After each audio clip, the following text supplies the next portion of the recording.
Welcome to the UFFS Podcast with Darren Bates and Larry Fisher. Shining a spotlight on the most realistic fantasy sports platform ever. If it happens in Ultimate Franchise Fantasy Sports, you'll find out here. UFFS, you own the game.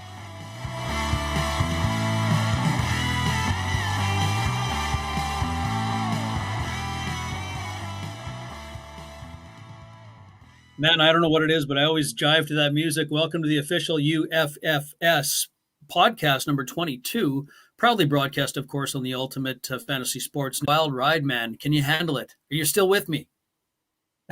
I'm still here, Darren, and glad to be along for the ride. You know, I didn't necessarily know what I was getting myself into a year ago, and to see the development of UFFS and to get to this day, because we always knew it was going to be a crypto-based platform. We knew the score coin was coming, SEO, and to finally launch that this weekend, and not just launch it, you know, we launched it with a private sale that was a timeline of up to a month, while we needed a matter of seconds to sell out the score coin token launch. And just to see that demand for SEO this weekend was made it all worthwhile, and made us all feel like we're definitely in the right place and on the right track. You know, I have to comment on a couple of things. Number one, the UFFS crew, we might talk about it a little bit later on, but of course, the Zilliqa admin people and development team that help us out with this. But man, it's crazy. I want to flash this on the screen because I want to say flat out that even as a co-founder of UFFS, I was along for the ride on this thing. I was a part of this. I wanted to get my hands dirty and be involved. I did put in a buy on Score Token. I was sitting on the pending transaction for a very long time, and I could not get away from the computer because I wanted to know, when am I going to get my Score coin? And I finally did. You know, a lot of work behind the scenes, and there was a lot of entertainment on the Telegram chats, to say the least. I wanted to get away from my computer, but I had a really hard time doing it yesterday, Fish. And then I imagine today for the second release as we speak right now too. Yeah, I think, yesterday, the Saturday, May 1st, there was such a buzz going in. And then the fact that it sold out so fast in the private sale, the 10 million score coin went, essentially in under 30 seconds. And then to get that second day excitement, FOMO, if you will, fear of missing out, to get that going for the second day, and all the people that put in orders that were unsuccessful on the first day coming back, and tell the people who were successful, telling all their friends, hey, look what I just did. You need to get there. And, today the buzz was even bigger than yesterday. And now heading into the public sale, like I said, it's soaring fast, and everybody wants the demand is high for Scorecoin going forward. Absolutely. And demand is big on NFTs. I want to quickly put this up on the screen because you, Fish, were the star of one of them. I couldn't believe even the price that these things went for. 3 NFTs we sold on April 30th, up for auction on Air Auctioneer. Now you can see them on the screen. The first official score coin going for $6,000 to Speedy McJingles. Must have been Speedy on the I guess, buy button for sure. The official UFFS Sports logo. I need to find out if I need to pay royalties every time I show it my podcast now to somebody. And there you are, Fish, looking as good as ever. Exciting times ahead. $600. Someone really values you there, buddy. Yeah, that blew me away to see that climb up to 600, and to see the first score coin go for 6,000. But it's been a running joke. Exciting times ahead, but I think never more than it is today. Exciting times ahead. I think we can certainly say that on repeat today, because this has been an amazing launch for the Score token, and it's great to see the NFT side as well, the uptake, and just the NFTs really helped lead into the token launch and generate that much more excitement. The past Score win Zil game as well. It was a steady stream this week leading up to the sale, and got the hype going, and it certainly delivered with the demand for Scorecoin. Yeah, and I think if you read the ticker that's operating at the bottom, you'll see the winners of the past Score Win Zil contest. We always talk about fantasy sports here on this podcast, but I thought today we'll focus more on the crypto side and the blockchain side and the partnership with Zilliqa. So, everything that's helping us go to the moon, essentially. So 2 special guests will join us, and we have the Chief Commercial Operating Officer and Co-CEO of Zilliqa, Colin Miles, coming up right after this.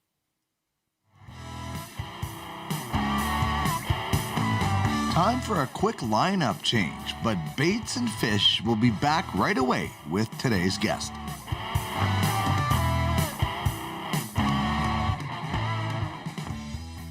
All right, so happy to welcome to the show. Very excited to have Colin Miles, Chief Commercial Officer and co-CEO of Zilliqa. So great to have you finally on the show here, Colin. And I know the other side of the clock for you. So a good morning to you. Yeah, thanks, Darren. Here in Singapore, it's a lovely day. The birds are singing. We're going to have a public holiday, but still working. Well, thank you so much for taking the time out of your day on a public holiday. Later on, we're going to bring on the haunch of UFFS and talk about Zilliqa UFFS partnership.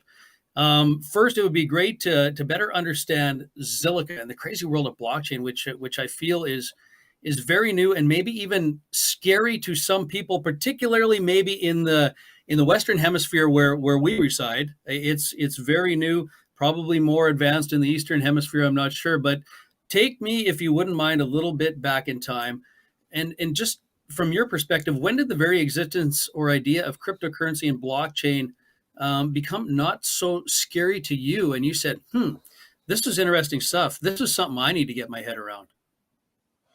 Yeah, it's around about 2013. Seems like a long time ago, but I had a chance to buy some Bitcoin from an ATM at a conference. I was in the technology industry. I was a mobile guy, actually doing a lot of mobile sports stuff with people like ESPN at the time. And some people were talking about electronic money come back again, and it was usable. And Bitcoin was a way that you could buy coffee, for example, and look cool at the same time. So I thought I'd buy some Bitcoin. Got a QR code which spat out of the ATM machine, and from there on in, I was hooked. I went to find the white paper, obviously the very famous white paper from Satoshi. And the key thing about the blockchain was that it incentivized good behavior. And anyone who knows about getting rewards for doing good things, they know that incentivizing good behavior is the way to go. And putting those two things together, money and good behavior, seem to make perfect sense. Yeah, absolutely. So Zilliqa, founded in 2017 and I'm reading this because in quotation marks, the world's first public blockchain built entirely on a sharded architecture. It's really mind-boggling in just 3.5 years or, about that to see how many projects, as I try to keep up with Zilliqa that you guys are involved in, and the range and the differentiation is astounding. So other than UFFS, because we can talk about that later, but could you personally talk about some special projects that are special maybe to you? Sure. I mean, we have some fundamental ones. Right now, probably the bridge between Zilliqa and Ethereum is the key project that everyone is keeping an eye on. This will enable people to move assets from Ethereum to Zilliqa and Zilliqa back to Ethereum. It will also enable people who missed the first swap for the mainnet Zil.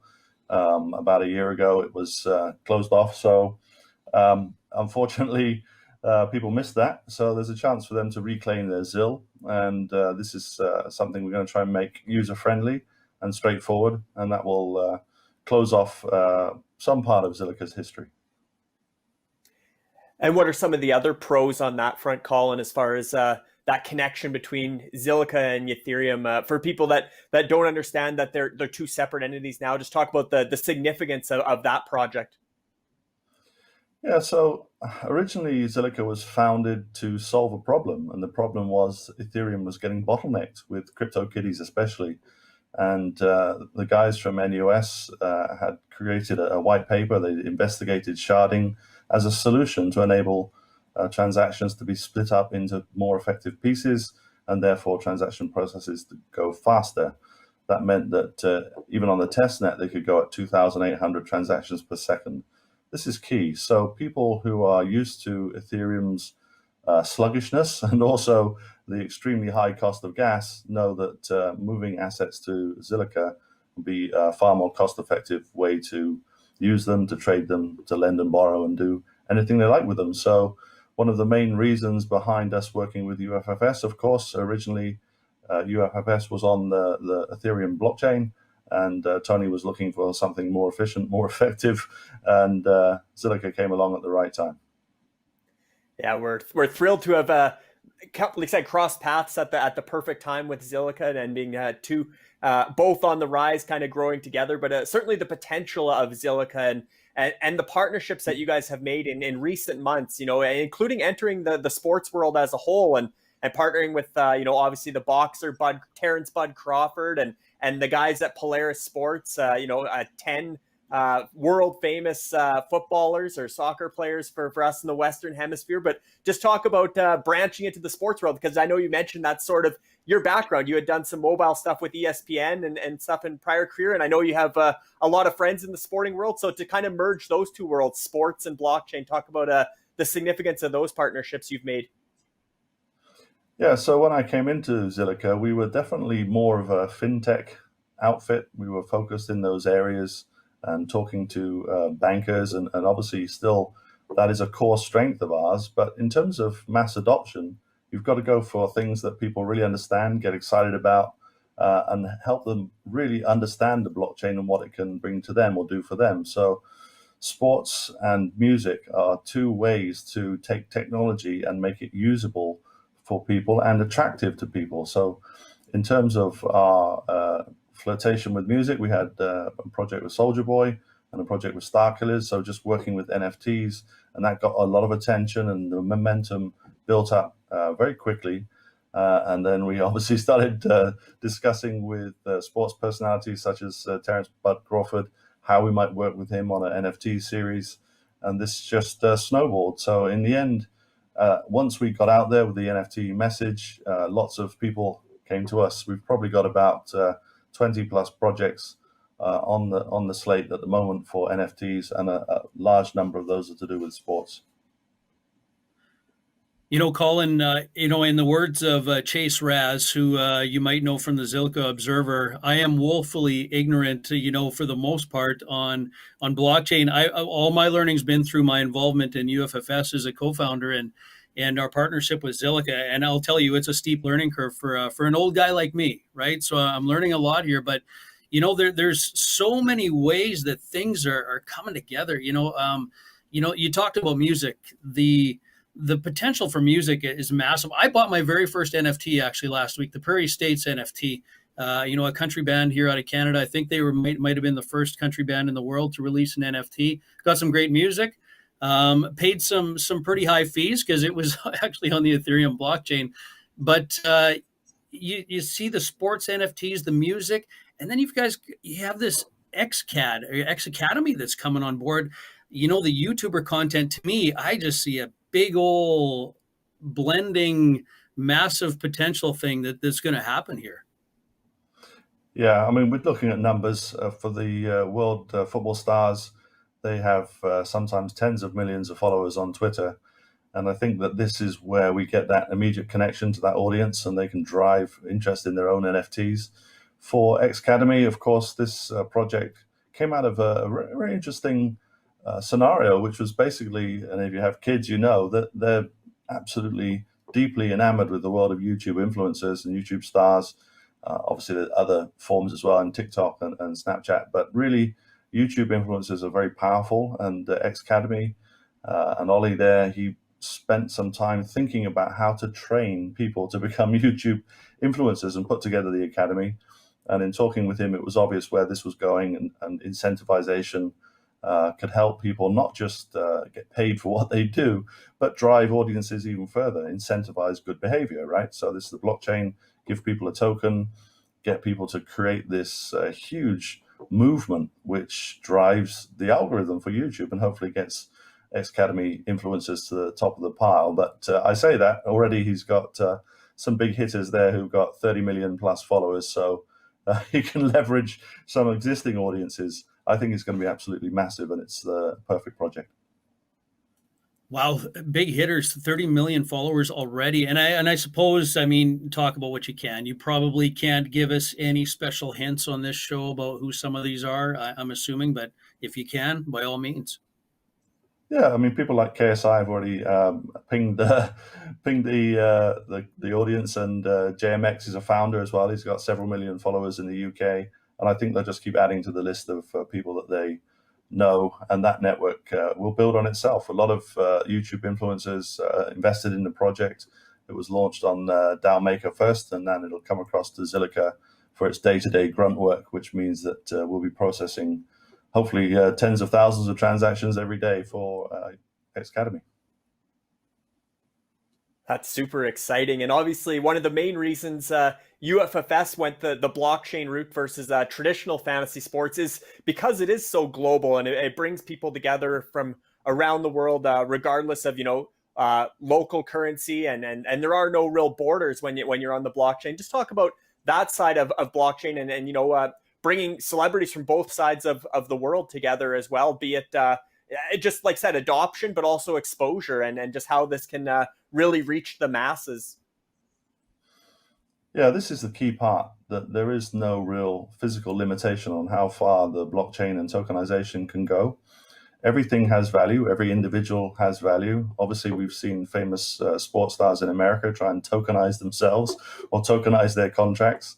And the same can be said of anyone, anywhere. We're working on a few projects at the moment. We're looking at China, which is quite interesting. We're looking at artists. We just announced a workshop with the National Museum in Singapore to help spread the word on NFTs and how digital artists can kind of reclaim ownership of their works and make recurring royalties through the power of tokenization and smart contracts. And this unlocks human capital to a massive level, a level beyond anything we've ever seen before. And that's why I'm the most excited about blockchain at this point in time, because I've been through the internet era, I've been through the mobile era, but this blockchain era unlocks everything and everyone with a mobile device. And that's a lot of people.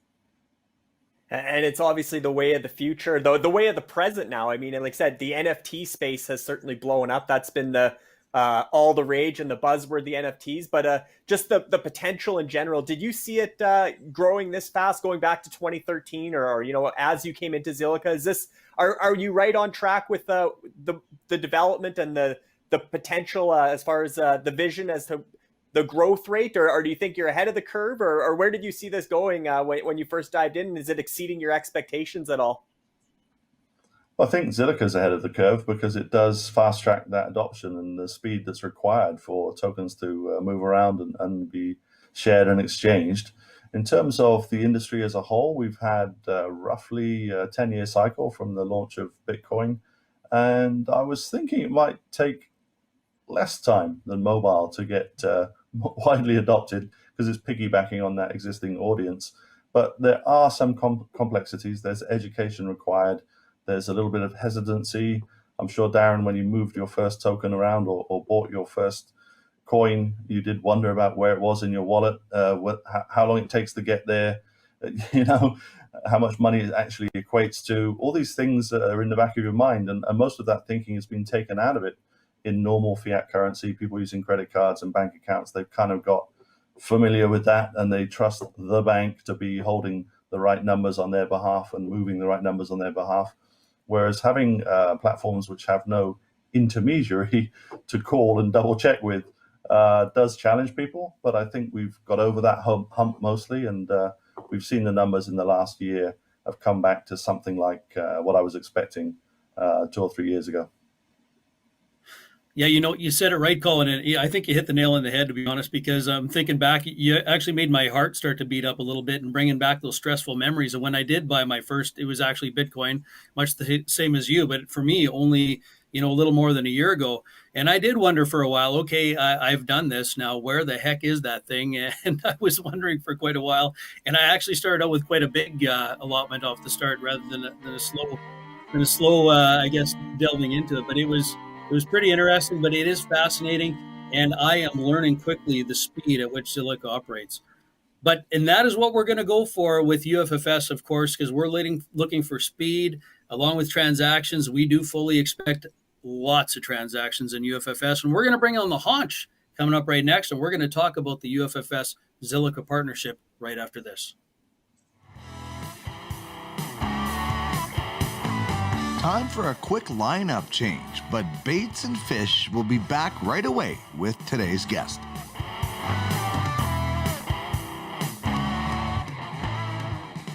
Well, welcome to the show, Haunch. It's Tony Charanduk, and I don't think he's an NFT. If he is, he's a dark one. But no, it's actually, I think it's really him in the flesh.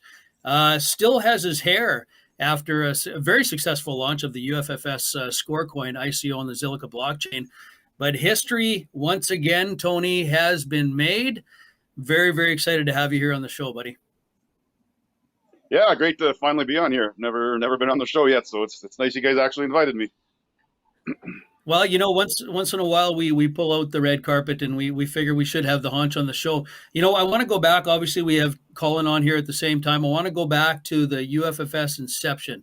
I was there, you were there, but many people may not know yet or understand just how Zilliqa and the UFFS partnership came to be. I mean, and it did start out on Ethereum, but walk us through that initial build to the introduction and how this partnership came to be. Yeah, sure. As you may or may not know, there's 10 founders, and we started this project about, I guess it's almost 2 years now when we first started talking about it, but just over a year and a half, I guess, and came up with the concept, talked about NFTs, talked about fantasy sports, and built a concept. Started building it on Ethereum. The developer that we had and our marketing guy kind of pushed us towards that, and obviously it was the most well-known blockchain and the most secure, and at the time was the thing to build on. So we started there and had a few hiccups, had a few delays, and started to realize that we didn't even know if it would even work, just because of the amount of transactions that we need to do, but also the fees. Minting, for example, now we have over 3,000 hockey NFTs minted, and the cost of doing that on Ethereum would just be incredible. So we started looking around for other blockchains or other opportunities, and one of our founders, Jason Kleinsasser, reached out to Amrit, and luckily the guys at Zilliqa are very approachable, and they started a conversation, and we started talking about the advantages and why we should be on Zilliqa. And it was a huge decision for our project. We tanked about $100,000 worth of an investment that was built on Ethereum and started from scratch. And at the time, it seemed like a crazy idea, but it was the best move we ever made, for sure. Sometimes the best ideas start out as crazy ones, and I did have to sit my wife down and explain to that one, Tony, when we made that decision. But it's been a phenomenal decision. It's working out extremely well, and as you say, approachable, I think, is part of the key. But Colin, when you first heard the pitch, from UFFS and the concept of what they had in mind, what were your initial thoughts? Well, I'm a big believer in fantasy sports. I've seen how successful they've been over the years, and there's definitely a lot of money in it too. I saw ESPN absolutely raking it in Asia, and knew that was a great business to go after. I'm a lifelong entrepreneur, and I saw the story that there were things to be done with a startup situation with technology that has tripped them up. And my community, the Zilliqa community, was talking about UFFS. Blockchain Andy, for example, mentioned it. There was a lot of people talking about it behind the scenes and saying that, Zilliqa, you should be in here helping these guys out. And getting on the call with Tony and the team and reading the white paper, the original one, I couldn't be more excited. I absolutely 100% believe that Tony had the right model, the right focus, and the passion to take it from what was a very tough spot and get it to where it is now, which is exactly where it should be. And Tony, you can speak to the getting us to this spot, UFF Sports to this spot, thanks to the Zilliqa community and the uptake and the amount of adoption that came from the Zilliqa community. Maybe just talk about that and how the Zilliqa community was a big reason for the success as far as the token sale goes. Yeah, for sure.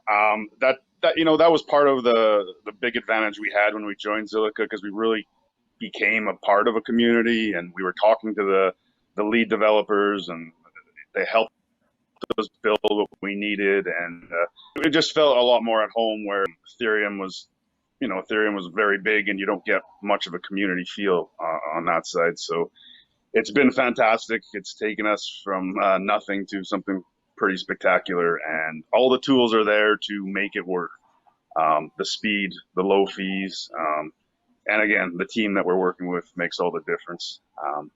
And then also the community, as word spread what we're doing and the concept got fine-tuned and better developed, I think people can now see what it can be, and we're putting the entire sports world on the blockchain, and I think the Zilliqa community is right behind us, and which is very evident with our sale.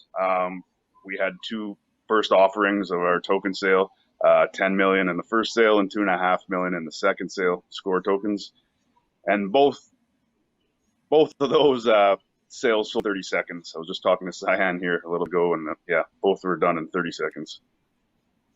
Yeah, the demand was huge. The FOMO effect, also the fear of missing out. There was some technical difficulties at times just from the server overload, the demand for the score coin on the opening weekend. And I know Colin touched on fantasy sports and that industry, but again, this project, at its core, it's fantasy sports, but there's so many more elements that are coming with DeFi and staking and just really bringing the blockchain world and the sports world together. And I know Colin had mentioned too with getting the real world athletes behind and on the blockchain and for their ability to really monetize their collectibles and their moments as well. And Colin can speak to the potential with UFF Sports as real world athletes get involved and just where that can go with the NFT side as well.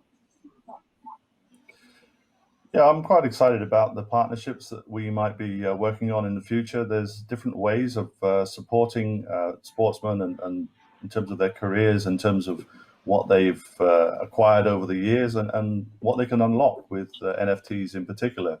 There are entirely new ways of showing your fan level of support and putting a whole series of NFTs into ways and means of generating further incentives for yourself. You can get interest-bearing NFTs, for example, now, which if you are, say, high on a leaderboard, you can really generate a huge amount of revenue for yourself as a holder and a fan. So there's lots of exciting ways and models to run sports and NFTs, but not just sports, anything and anyone who's a celebrity can monetize themselves. So we're moving heavily into that space and providing the infrastructure for anyone and everyone to monetize themselves using the blockchain and using tokenization.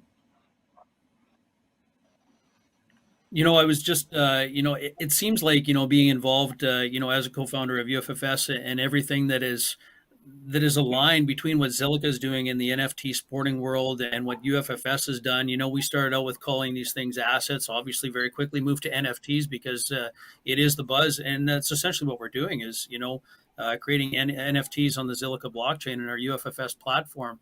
But Tony, every time we open a box, it seems like there's about 1 million other little boxes in there that can be opened with these fantastic things we can do. And I know you're a genius guy and you come up with these genius ideas. Makes me wonder how the heck you even sleep at night, to be honest. But, we've got all these leagues already announced. We've talked about, we've got hockey up and running for over a year, golf, basketball, baseball, football announced, and even the fighting leagues to be kicked off and still in the planning stages. But what other exciting initiatives, in partnership with Zilliqa, do you think are on? And maybe we can't even get into details that get you excited that we can say people should be staying close to their computers and the news announcements that are maybe on their way. Yeah, I think what you guys are doing, Colin, at Zilliqa with player NFTs, the collectibles, fits in very well to what we're doing. And it complements each other. And I think it brings a lot of attention to our platform where we're building basically a digital career of any athlete where they're actually playing fantasy sports and earning money. And as we've grown, we really realized with the popularity of NFTs that it's very important now that we don't just create NFTs, we bring the players, the real live players behind them. So we are in some pretty heavy negotiations with player associations and alumni associations to make those kind of agreements so that we do have the player behind the NFT. It's going to be very cool because whoever buys the NFT instantly kind of goes into business with their favorite player. So there's some things in our structure that are changing and are going to be a lot more lucrative and a lot more fun, actually, when we have the actual players involved. And like Colin was saying about streaming revenue back to the actual players, not only for their current career, but really their families and a lifetime, right? Beyond a lifetime, because our legends, NFTs, for example, will play in fantasy sports simulated forever, as long as the Zilliqa blockchain is running. So it's pretty cool that way that we can help the people that support and buy our NFTs, but also the players. It's exciting. And yeah, we have a couple announcements in the next 2 weeks that will certainly turn some heads, I would say. New announcements, always excited with new announcements. I think it's on a daily basis here at UFFS in partnership with Zilliqa. But Tony, and I've read in a lot of the material, and I would know this too, but we've probably got many new people coming into our platform with the Score ICO recently. We talk about there's NFTs and then there's NFTs with utility or second generation NFTs, if you will. Can you just talk about the difference, if you wouldn't mind taking a few minutes on that? Yeah, I think that's the basis of what we're doing. Is we're actually, we create these NFTs, but they're completely usable. They will create utility for that NFT, so it's always in play. Whereas a collectible is traded back and forth, and there's a demand for it. But this is actually going to make income for the holder of the NFT, but also the actual player. So the playing in the fantasy sports at every level of their career, which we're going to build out, where every level will be playing of a sport will be playing sports, which doesn't exist in a lot of minor leagues now, but we're going to create that very quickly. And then with the actual player involved, it makes it very lucrative, right? And then there's also, room for marketing as a player is on their own NFT digital fantasy sports league. There's branding and franchise logos and stuff like that the player can attach himself to or herself to, and then it can be marketed. So there's a whole bunch of angles that we can bring revenue into these player NFTs, and also with the stuff we're doing with DeFi and staking and farming and a lot of that stuff. I don't know that any other NFT project is doing that as well alongside. So that's pretty exciting for us. I think we're a little bit ahead of the game on that, and it's already getting built, which is very exciting. And Colin, you can probably speak as well to the importance of providing utility for NFTs so that they continue to monetize and generate revenue through whether it's through gameplay or whatever the case. But maybe just talk about kind of like Tony likes to call them Generation 2 NFTs, but NFTs that are providing utility and how important that is to the holder. Yeah, we're looking for real meaning behind what tokenization can do, and the utility that's built into NFTs logic and smart contracts can be improved and added to over time. There's no doubt that these career-based or long-term recurring revenue services will grow with all of the participants. I think Tony's got his finger on the pulse, actually, in terms of the way he's building through so that there's longevity and use in this NFT realm, not just fantasy sports, of course, but the merchandise is really important. There's a lot of connectivity into that and monetization for players and for those companies that have huge assets, which they spend a lot of money on building and selling, and they just dissipate without any connection and without any long-term value. So adding NFTs into a physical experience, a physical fan relationship is really critical. And just the scope of it as a whole, because the fantasy sports side is very attractive because obviously we're billing it as professional fantasy sports. That's what we like to call it. And it is the most realistic fantasy experience you'll get because all the leagues mirror the real world in terms of the size of the league, the number of franchises, the number of players per franchise. Like Tony said, we're essentially taking the real sporting world and dropping it on the blockchain. But the scope of the revenue streams, and especially when you incorporate DeFi and staking, you're going to bring in a lot of interest as well as a lot of wealth of people that may not have interest in fantasy sports or sports in general, that will gravitate towards the project for some of the other moving parts as far as DeFi and staking. Maybe just speak to that, Colin, and as well as Tony can follow up. But Colin, just the different elements of the UFFS project. Yeah, I mean, obviously, I've read quite a lot of what Tony's put together in his sort of way of building out the levels that he has for the fantasy league, and I'm quite excited to see how far that can go in terms of the fans themselves and DeFi. There can be a whole range of things where different fan bases can take actions and be rewarded for actions, and stockpile NFTs, for example, to show that they are the biggest fan base. So that kind of competition is quite exciting. There's a lot of opportunity, of course, in prediction markets, and this level of prediction in the game is significant. People like to predict results hugely. We're now seeing huge associations like the International Cricket Council put out an open tender for partners to provide them with NFT-related services. So the industry is moving really, really quickly, and I think that we have the tools to support these guys, big and small, both the fans and the huge sports associations. Yeah, for Tony, sure. any And further that's comments on that? Go yeah, ahead, Tony. I agree with Colin. I mean, things are happening quick, and we are, trying hard to build those relationships with leagues and players associations. And I think it's important to have the players involved, and that is our goal. And it's coming along quicker than we thought. So these new announcements we have are going to be very exciting and enable us to do a whole bunch of new things with new partners. So. Yeah, guy, what I find extremely exciting is, when we think of sports, we think of fantasy sports. Obviously, we think of the worldwide, large sports, the NFLs, the soccer leagues in Europe. I call it soccer. Obviously, in the Eastern Hemisphere, they'd call it. In Latin America, they'd call it football. But there's so many sports as we start to unravel things and look that people have never heard of that are actually big in certain regions and certain areas, and they don't really get a global reach. But what I'm finding is that, in combination with Zilliqa and UFFS, we have opportunity to get into almost any sport and bring it on a global stage, increase fan base, increase revenue, make stars out of somebody who may not already be, and maybe in their own little pocket. To me, this is absolutely fascinating, and the possibilities are endless. And I'd be interested to hear either of your comments on that. I think Sure. Well, I think that's very true, Darren.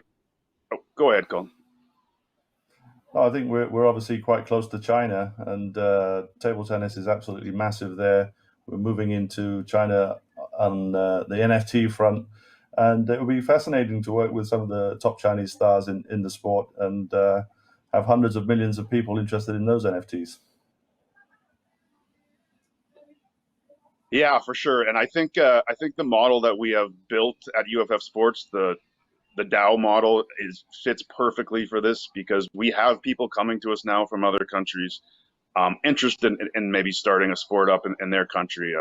For example, we've been talking to some people in India, some people in Australia with Aussie rules football there, and our DAO structure, where people get a portion of the revenue created from the sport they're connected to or the league they're connected to, ability to scale out very quickly and really work with some people that are really passionate about their sport, and they get excited about it, and we don't have to babysit them. They will do a good job, and they will make it work because they're passionate about it. And with the revenue model that they have, it incentivizes them to grow that league or that sport, and we don't have to go around and hiring a bunch of people. We just hook passionate people to the sport, and they do the job. So I think we'll be able to scale very quickly. Yeah, the scalability is going to be massive. Table tennis in China, we started to, put our heads together at UFFS a few times, and we start to look country by country at what sports are huge, and sports that we never even would have thought of. At least I wouldn't think in my daily life. I was listening to the radio just the other day, and there was a racquetball player on there, and he was saying that in South America and Central America, racquetball, just behind soccer number one, but racquetball is a huge sport. never even would have occurred to me. So again, opportunities there. But Tony, you said it right. You said passion, and this is not really a question. It's more of a comment. And feel free to give your feedback, either of you, and maybe even Tony. But the passion I see from being partnered with Zilliqa, and Colin, you and I talked, off recording here on this is amazing. You guys are so approachable, so easy to work with, and I hope he's okay with this, that I give a shout out to Cyan Chudbury, but one of the head developers at Zilliqa. With our initial score ICO launch, the guy stayed up all night. Tony told me he stayed up all night to help us with that. This is stuff that you don't find everywhere in the world in this day and age. And I just find you guys extremely helpful. This has been an absolute pleasure to be a part of this and to learn. But I think passion, which I see from Zilliqa, I know from the UFFS side we certainly are, but this is just an incredible partnership, and I see nothing but massive success in the future. Yeah, thank you on behalf of Cyan. I know he's been working day and night on this project. We're all very passionate people at Zilliqa. We're about 34 staff, but we punch well above our weight. And having Comtech as a professional services team to deliver large-scale projects like this has really been on point. And I'm just so excited to see how many more of these we can do together with UFFS. Yeah, I think those are the reasons why we're such a good match. Our platform and Zilliqa, everyone involved is passionate and helpful and friendly, and always trying to help each other. So I think that's why we will be successful.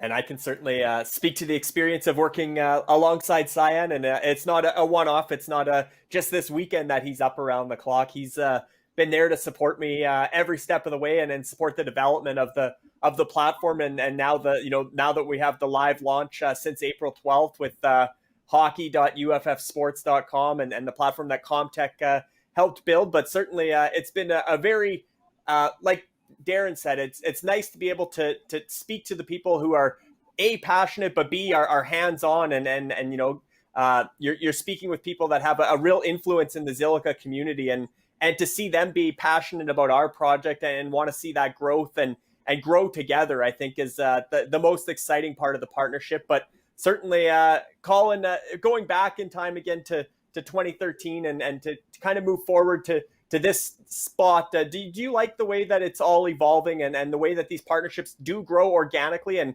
again, without the blockchain and without the technology, we probably would have never stumbled across each other. A fantasy sports startup in Western Canada at the time, and and a blockchain company based in Singapore. Just talk about how that's all come together and how cool it is to meet people from all around the world, even if it's an entirely different time zone. Yeah, I mean, the original conference calls were all at 11 o'clock at night for me, and it was something we got used to. But I think that's talking to where we were originally about how borderless the blockchain has made all types of global projects for tokenization. We can see that mass adoption will come through sport, they will come through music, it will come through art, it will come through celebrity, it will come through influencers. And this is a dramatic change. This is the way we're at a point of inflection with NFTs. You say NFT and you can literally boil down into a very short period of time the explanation of what the blockchain is about and why people should get involved with it.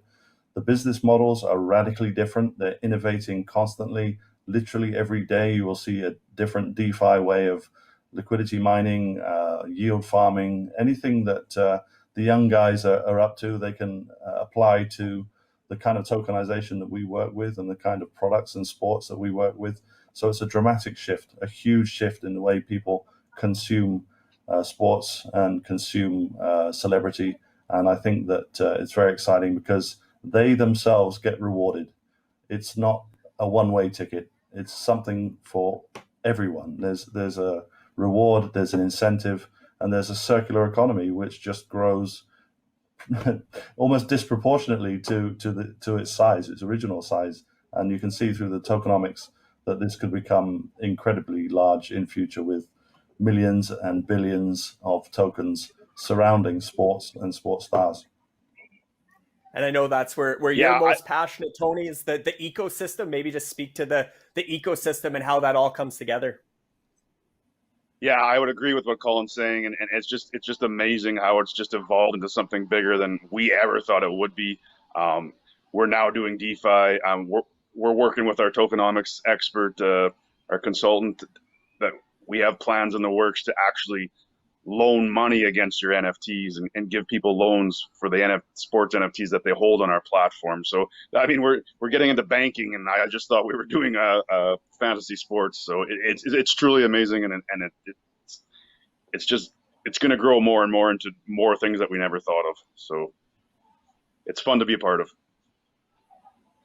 Well, guys, I you talk about technology and the computer power these days and blockchain and everything that's coming together, and this basically enabled us to be able to do this right now on the official UFFS podcast.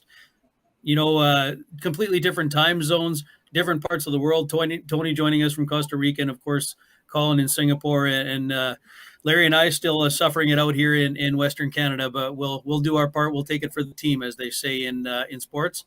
So I want to thank you guys so much for joining us today.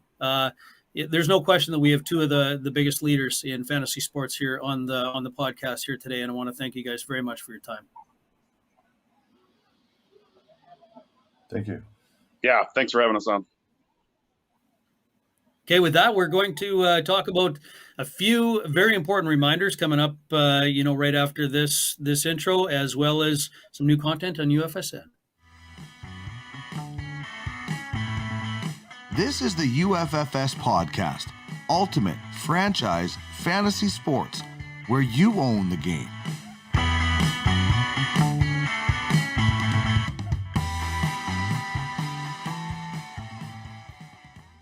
Well, exciting times ahead, I guess, is kind of the word of the day. Man, I don't know why it took so long to get the haunt on this program. Maybe it's the Costa Rican hamster wheel internet that's going on down there. But, a couple of heavyweights on the podcast today. And Fish, you being the $600 man, should I call you that, for the NFT on the ATA NFT? Yeah, man, there's so many things going on. And not that it needs to take a backseat, but I'd like to talk about the UFGA as well, because we have that exciting contest running on the UFGA Telegram chat for anybody that doesn't know about it. And here's the reason why I think it's really cool, because it costs nothing. And really, how often are you able to play anything that costs absolutely nothing these days and win some ZIL? I mean, really, this is kind of just a fun little game. Yeah, shout out to Andrea Charanduk and Nathan Bender, who are overseeing the UFGA contest to kind of get the marketing and get the hype going for the Ultimate Fantasy Golf Association, planning to launch on August 8th with franchise auctions. But the UFGA game, essentially, you pick every weekend there's a PGA event or a world event, and basically you're picking the top 3 golfers that you think are going to have the combined lowest score. And it's a possibility to win some ZIL. So anybody who's a golf fan or the golf, Andrea actually puts out the field. So she gives you the list of the golfers that are in each tournament. You just have to go through, pick out your 3 favorite names, the 3 golfers that are named after you, whatever the case, pick 3 golfers. And if your 3 combined to make the lowest total that week in that week's PGA event or World Golf event, boom, you've won some free ZIL, no charge, no fee to get in, and then it gets you in the UFFS community and in the Telegram ecosystem as well. So it's a great foot in the door, and it's a fun project or fun game to pass the time between now and August 8th when the Ultimate Fantasy Golf Association tees off for real. Yeah, I have a few family members taking part in that contest, and I've never really seen anything simpler to take part in than that, and it costs nothing. So please, I encourage anybody to get involved in it if you haven't already. The other thing we should talk about, Fish, is I know, as we always do here, it's a very interactive community. Owners meetings, had one owner meeting already, and some very important votes coming up here. Deadline, I believe, coming up here fairly quick, right, Fish? Yeah, tomorrow at Monday at 6 p.m. Eastern is the deadline to get your votes in. So the 32 franchises are voting. The big thing they're setting is the entry fee for the 21-22 season, which will be due somewhere around July 10th, 48 hours after the Stanley Cup final. But they got 4 options to choose from, ranging from around 650 USD up to a little over 1,500 USD, or almost 1,600 USD. So there's about $1,000 range there that they can There's 4 options in between. So they'll be voting on the entry fee, as well as how they should do free agency in the UFHL, because it's the first year for UFHL free agency. They had talked about back in October in the offseason meetings that they wanted to incorporate free agency and not be stuck with the contract automatically, inherit the new contract. They wanted the ability to release their players to free agency, walk away from free agents just as they do in the NHL. And so there's 2 options there. There's the 24-hour window where you get to see the new contract and decide if you want to keep the player or release him based on where he signed and how much money he signed for. And then the other side of that coin is do it exactly like NHL free agency, just a set deadline date, and you either choose whether or not you're keeping that player going forward, and you don't get to see his new contract. And if you release him, he's a free agent. He'll be auctioned when he signs the new contract. If you keep him, you're automatically inheriting that new contract. And then also the other thing was just the voting procedure, right?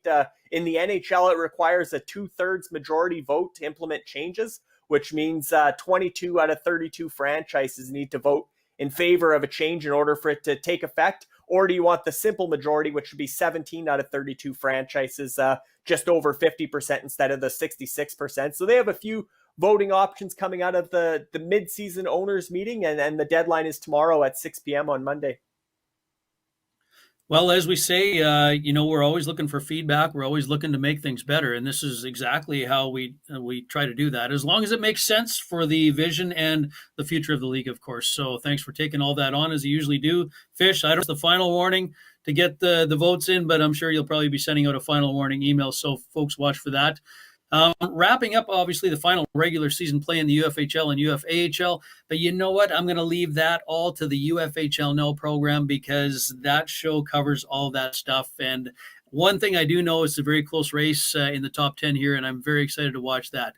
Brand new content coming to the UFSN. Very excited about this. New content. Love this. Dean Millard, working hard behind the scenes here, is here to tell us all about it. What do you got for us, Dean? Well, we've got some really cool things cooking, Darren. You and I have been talking with some different people. There will eventually be shows on this network not hosted by you and I. So let's, our quest to dominate the media is going to fail at that. I know we were hoping to just have a full network of just Darren and Dean hosted shows, but unfortunately that's not going to come to fruition.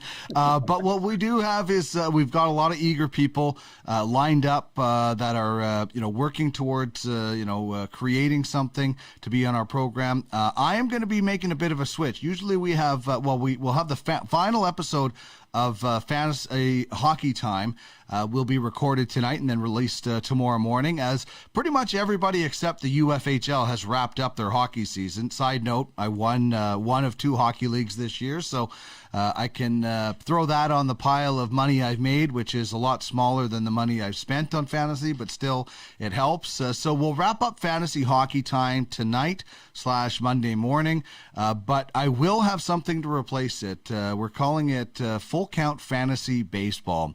And as you would imagine, it's going to be about play on the diamond. And my good friend Jordan Blundell is going to co-host it with me. Him and I did a prospect baseball show. When they were playing baseball, unfortunately, due to COVID, there's not a lot of spring baseball. And he's the head coach of the Edmonton Prospects that play in a summer collegiate league here in Edmonton. And he's got a lot of passion.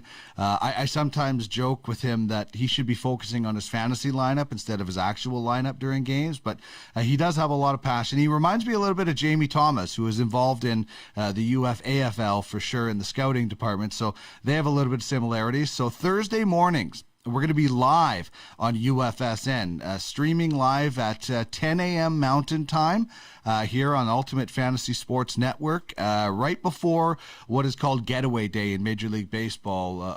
A lot of teams will play early. 11 o'clock starts for us in the Mountain Time Zone, 1 o'clock Eastern.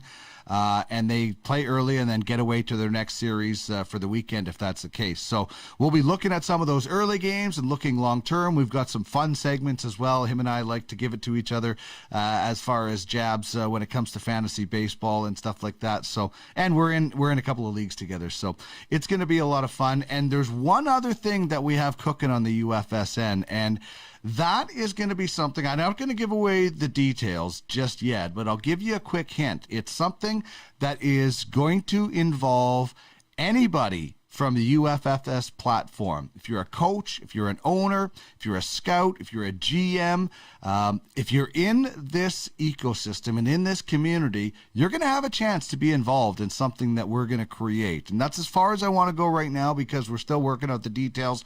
But Darren, I know you and I are excited, and I spilled the beans to Larry a little bit. I know he likes the idea, and it's an opportunity to get the many different personalities within UFF Sports on the program and on UFSN, because we do have a lot of great personalities that, and not everybody's going to want to be a part of it, but if you want to be a part of it, you'll be able to. So a couple exciting things going on there, as Larry knows, exciting times ahead. And, we might have to make a show called Exciting Times Ahead or something like that. We already have the logo for it, but so much stuff. And we have a few guys that we're talking to, that in time within their whatever sport that they're interested that are going to join the network as well. So some quality programs still to come to add with the stuff. And I don't know if we're going to be able to take a break from UFHL now other than the odd vacation here or not, because there's something going on all the way through the off season within this league, just like in the NHL. So fun times for sure in the broadcasting front with Ultimate Fantasy Sports Network. Yeah, I was going to say that I thought we were going to keep one secret from the insider, Larry Fisher, on this one and not spill the beans on everything. There's one thing that maybe I know that Larry doesn't know, but I guess, that insider is always there. But yeah, what we discussed on that, I think, is an outstanding idea. Looking forward to this baseball. It's going to be my go-to, as the UFHL now is always my go-to. That's how I do my catch-up. But Fish, yeah, I don't know about this exciting times ahead. That maybe that's going to have to be a sitcom. And I don't know if we have in the rules a sitcom allowed on UFSN. All kidding aside, it's there's always a lot of exciting things happening, whether it's in the league play or whether it's on the UFSN. Yeah, I think we have a bit of a bill building up here today, a tab, because I know the Royals UFHL franchise bought that NFT or that meme of exciting times ahead, and they've been quite vocal that they're going to be charging royalties, both Arnie and Tieran. So anybody who drops the sticker on Telegram or shouts out exciting times ahead, it's like a swear jar almost. So I should have warned you about that before we got into today's show. But yeah, I think they're going to be coming to collect after watching the podcast. But certainly as far as the new shows go, it's super exciting. We can still say exciting, and it is super exciting. And I don't know Jordan personally, but I do know that West Coast League because I'm here in Kelowna, British Columbia, and we have the Kelowna Falcons that play in that summer collegiate league. And I know the number of MLB alumni who've come through the Kelowna Falcons. I mean, you can Google it, but it's an impressive list. There's been some MLB Major League Baseball stars that have got their summer league start here in Kelowna over the years. And I've always had a good relationship with Mark Nonis, who runs the Kelowna Falcons, and the Victoria Harbor Cats are in the league now, and now the Edmonton Prospects. So it's great to see. At one time, Kelowna was the only franchise in the West Coast League, but it's great to see Jordan getting the Edmonton Prospects going, and all the luck to them. And as they hopefully when they get their season going again. But in the meantime, at least he gets to talk lots of baseball with Dean, and hopefully for Jordan's sake, his fantasy teams are doing better than Dean's. So it'll be an enjoyable show for him throughout as well. Yeah, it was such a very, very exciting podcast here today. We talked about a lot of different things. We got into the blockchain and crypto side, which we don't normally do. And I got to tell you, it was so exciting. We talked about the ICO Score coin launch, and still going on probably as we speak. Can't wait to get back to check that thing out. But I want to thank everybody that took the time from their day or night to join us here on the UFFS podcast. And thanks obviously to Colin Miles from Zilliqa, the Haunch, Dean in producing this show. And for anybody that's looking for any production work, it's right there on your screen. You just have to contact them at Podcast Alley, work out a deal. I'm sure they'd be happy to do that for you. And we hope to see you again on podcast number 23 in a couple of weeks here on the Ultimate Fantasy Sports Network. From all of us here at UFFS, thanks for joining us, where you own the game.